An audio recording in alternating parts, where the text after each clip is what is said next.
Now, after 3 weeks of bombing and shelling, the scale of the destruction inside Gaza is becoming clearer. Tens of thousands of Gazans are now homeless, and 500,000 people have been without water since the conflict began.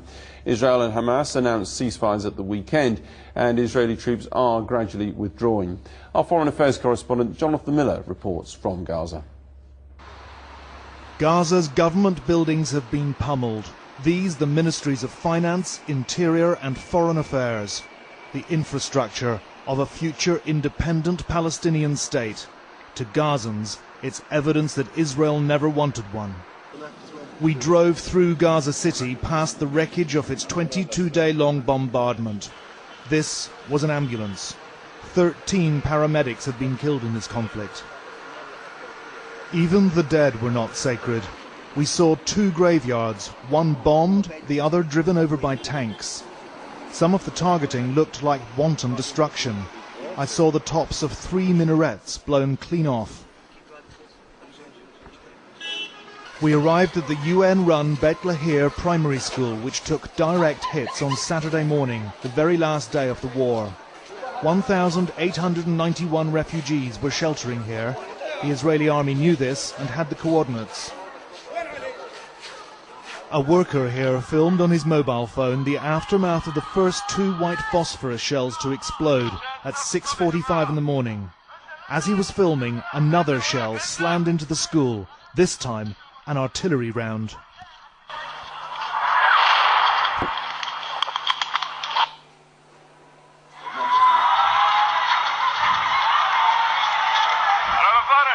It caused mayhem. Ambulances already on the scene, caught up in it all. 2 dead, 14 injured. You can see white phosphorus burning all over the playground. Another 2 bombs then exploded. 4 more were killed just outside. Bejt Lehiji was the 3rd UN school to be hit, and an act condemned as outrageous by the UN Secretary General.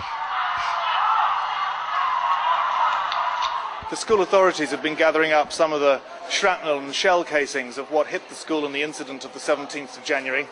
And this bit of wrecked metal here is, believe it or not, the remains of one of the 4 phosphorus bombs which exploded over the school, burning some of the children. This big thing here is either a tank shell or an artillery piece. This is what hit the balcony just up there, killing 2 small children and blowing the legs off their 19-year-old cousin. The Israeli army says that it hit schools because they had people firing. Is it possible that there were Hamas fighters shooting from inside the school?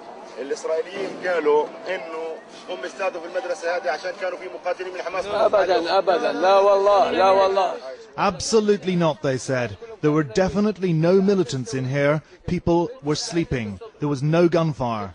The Israelis insisted to us tonight that they only fire at schools when they're fired at first. Mahmoud is 13. He was badly wounded by shrapnel at the start of the war. 3 weeks later, when the bombs hit the school, he suffered white phosphorus burns. I was washing my face upstairs, he told me. I'd just gone into the schoolroom when the shell hit the balcony. When I escaped outside, the phosphorus bomb exploded. It went on my arm.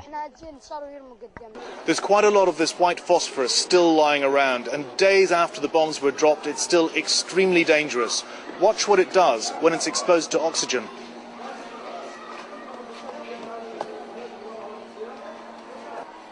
In an instant, it's in flames. Amnesty International today began to investigate the Bejt Lehiji incident. We see prima facie evidence that there have been war crime, and that is why we're calling for a thorough and independent investigation. It is not our job to jump to conclusion.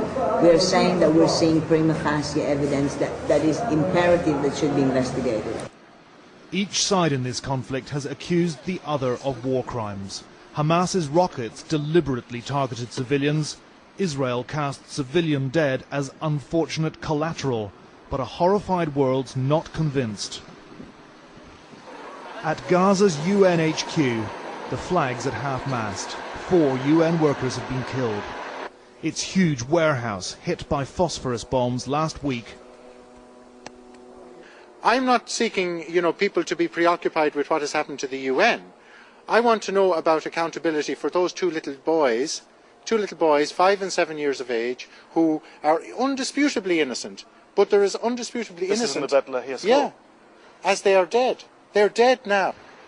As the people of Gaza pick through the wreckage, there's a growing clamour for independent investigators to start unpicking whether Israel really did do all it could to avoid civilian casualties. Jonathan Miller, Channel 4 News, Gaza.